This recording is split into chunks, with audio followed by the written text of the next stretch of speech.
Sil kept insulting my husband for being a stay-at-home dad. I snapped and told her how my husband supported their entire family during hard times at her wedding dinner. Let me explain. I'm 28, my husband Jason is 29, and we've been married for 3 years. We met 6 years ago through my brother, who's pals with Jason from their jobs. Jason used to be a cop, and my brother runs a pizza joint where Jason would hang out. They hit it off, and my brother invited him over for Thanksgiving one year. That's how we first met, and soon after, I asked him out, and we started going out. After being together for 3 years, he proposed, and we got married. I've met his family a few times before the wedding, and most of them were really nice to me, except for my sister-in-law, Janice, who's 27.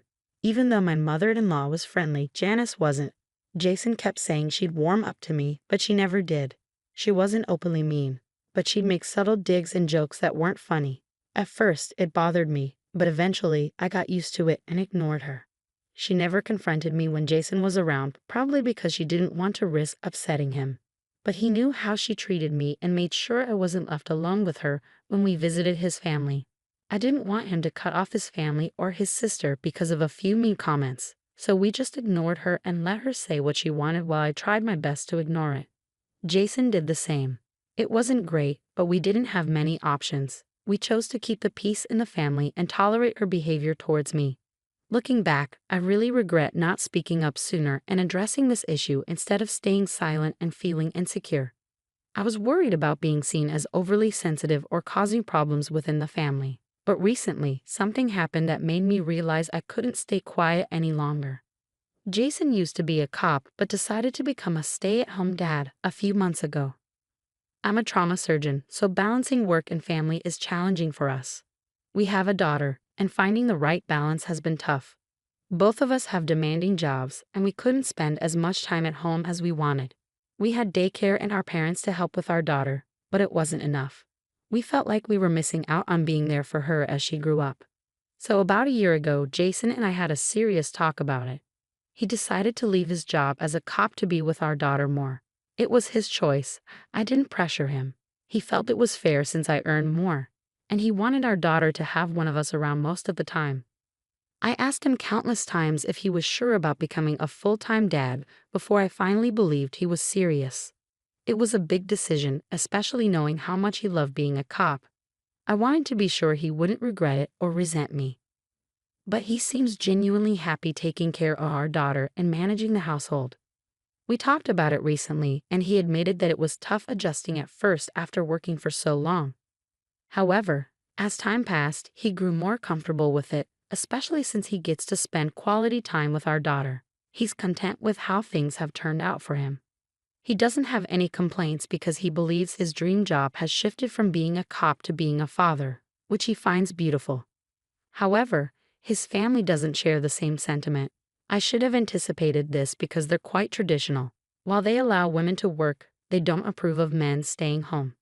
None of the men in his family do household chores because they see it as beneath them.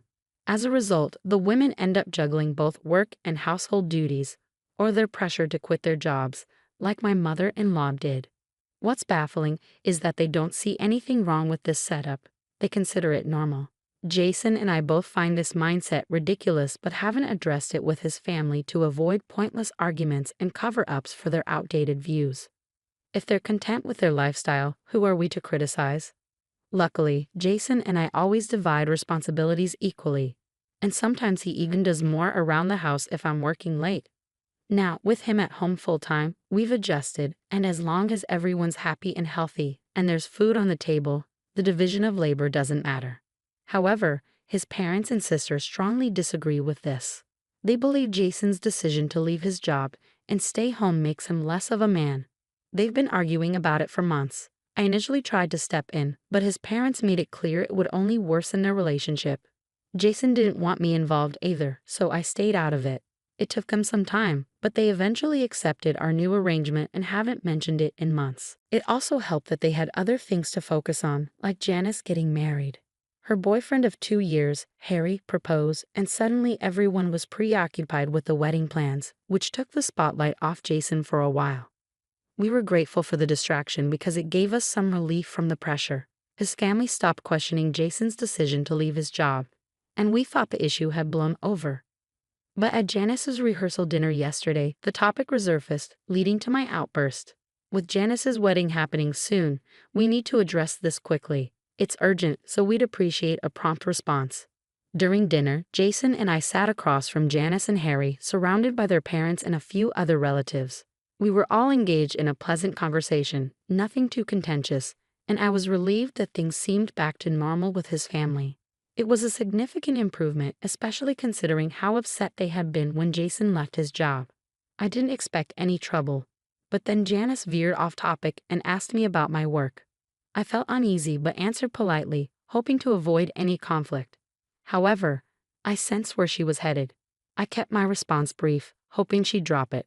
Then she turned to Jason, asking about his job and joking about how he now enjoys a carefree life, living off my income. She didn't stop there, insinuating that I was the one in charge now. She made a string of jokes that hit below the belt, teasing Jason while he tried to maintain a smile and ignore it all. But I couldn't bear it any longer. I lost my composure. It felt like years of irritation and months of dealing with Jason's family and their outdated beliefs have finally boiled over. Something inside me snapped, and I decided to address the elephant in the room. I told her that despite her jokes, Jason was a better man and person than anyone in their family combined. I reminded her of something nobody wanted to talk about, Jason's significant contributions to their family. I pointed out that without Jason's financial support, Janice wouldn't have been able to attend college or meet Harry. Since he was 18, Jason had been giving money to his parents to help them, especially after his father lost his job when Jason was in high school. Janice, oblivious to her family's struggles, had been indulged by her parents, and Jason had shielded her from their financial difficulties. They never denied her anything, even when they were struggling, to spare her worries. Jason had to take on 2 jobs to support his family while his father searched for better employment. They endured this hardship for over a year, relying on Jason's income and some savings to get by. Janice remained unaware of their struggles. Her family shielded her from the truth. However, I revealed it at the rehearsal dinner, shocking everyone. It was a long-held secret, and discussing it was taboo. But after nearly a decade, I felt it needed to be addressed. Now, Janice understood the sacrifices her brother had made for her, and she had no right to mock him. While others may have kept the truth from her to preserve her innocence, I couldn't remain silent. My revelation left the dinner table in silence, prompting Jason and me to excuse ourselves. As we walked back to our hotel room, silence lingered between us, and even after we arrived, we avoided discussing the events of the dinner. I knew the situation would escalate, and so did Jason, but his lack of further discussion signaled that he didn't believe I had done anything wrong. Therefore, we didn't feel the need to talk about it. However, it did indeed blow up. The next morning, I was awakened by knocking on our door. Jason's parents were there, wanting to talk to me immediately. After they came in and we all sat down, they cut to the chase. The family expected me to apologize to Janice. They felt that what I had revealed at dinner had been kept from her intentionally, and it wasn't appropriate for me to disclose it. The mood of the evening had been ruined, they explained, as Janice was now miserable and couldn't stop crying, all because of what I had said. They argued that Janice was simply teasing Jason in a typical sibling manner, so there was no need for me to react so defensively and reveal such a significant family secret, knowing the impact it would have. Janice now felt immense guilt, expressing how she had unknowingly burdened the family for years. She was in turmoil, repeatedly apologizing to her parents. This meltdown was precisely why they had shielded her from the truth all these years. They believed she was emotionally fragile and incapable of handling such revelations, a sentiment that seemed evident in her current state. Now, they expected me to apologize to Janice and the rest of the family for my outburst. They're also urging me to reassure her that my comments at dinner weren't meant to hurt her and to resolve this situation. I have until the end of the day to decide, but they want me to act before her wedding tomorrow. Luckily, there's a 1-day gap between the rehearsal dinner and her wedding due to some of her friends arriving today, giving me time to think. Jason believes I shouldn't apologize because I was simply defending him, and Janice has often treated me rudely, so it's justified retaliation without any regrets. I've been leaning towards this viewpoint myself, but with her wedding approaching, I'm hesitant to cause her further distress.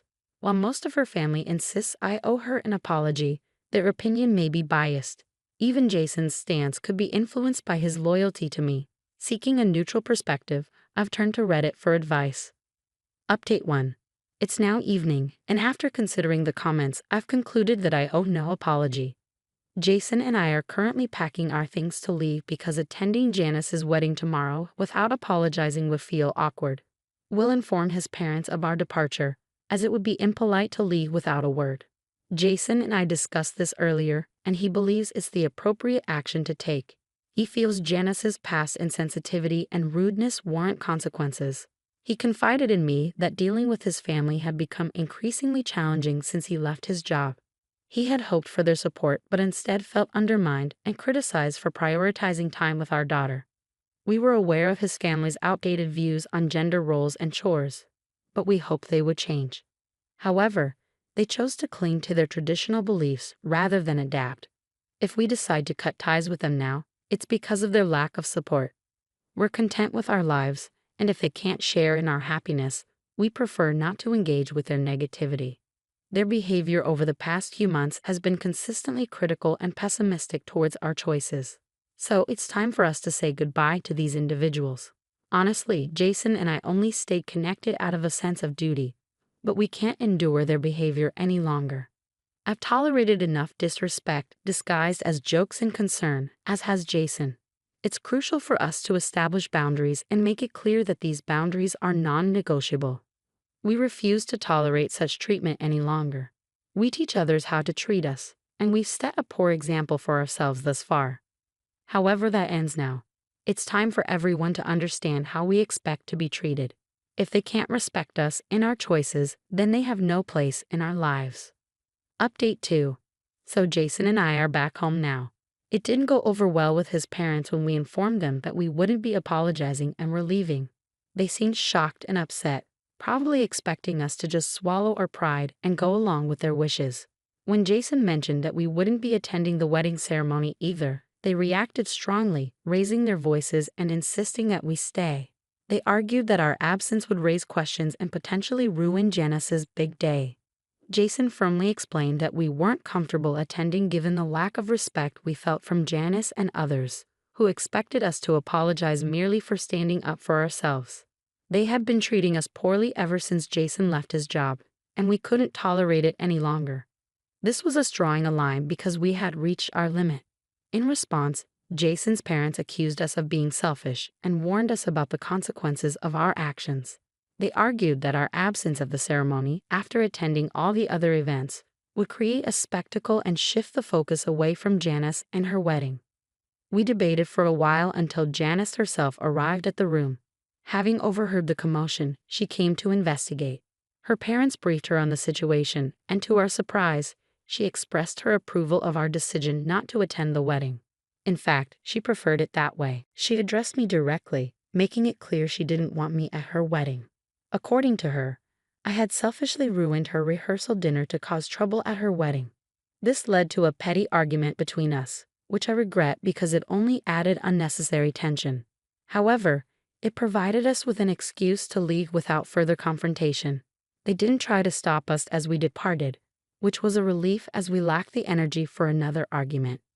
We wished Janice well with her wedding, but we no longer wished to associate with her or Jason's parents. Reconciliation might be possible if they apologize, but I doubt that will happen anytime soon. For now, we're simply relieved to be home. We picked up our daughter from my parents' place on the way back, and Jason is currently playing with her while I write this update. Despite the turmoil, our family feels perfect just the way it is, and I won't let anyone convince me otherwise. Update 3. Hey everyone, it's been a day since the wedding. Although we weren't there, we've heard that our absence sparked a lot of discussion, mostly instigated by Janice herself. It's ironic that her parents feared our absence would draw attention away from her special day and focus on our conflict with Janice. However, Janice seemed to embrace the idea and made our absence a central topic of conversation. Some distant relatives who hadn't witnessed the rehearsal dinner incident heard all about it from Janice after the ceremony. It seems Janice couldn't resist stirring up drama and spent the entire day talking about our conflict. I can't say I'm surprised by her behavior. The downside is that now, Anyone outside the family is reaching out to Jason to inquire about the situation. Everyone wants to feel involved and uncover the truth. However, we've chosen not to entertain these inquiries. We have no interest in engaging with his family unless they apologize, which doesn't seem likely. Therefore, we're opting to stay out of the drama and let them handle their affairs. In our responses to texts, we've been deliberately vague to maintain the high ground and avoid unnecessary conflict. Engaging would only fuel further tension, and it's clear that Janice thrives on drama. We're aware that his family would relish any opportunity to criticize us, so we're opting to disengage. We've always avoided getting caught up in their drama, and we intend to continue doing so.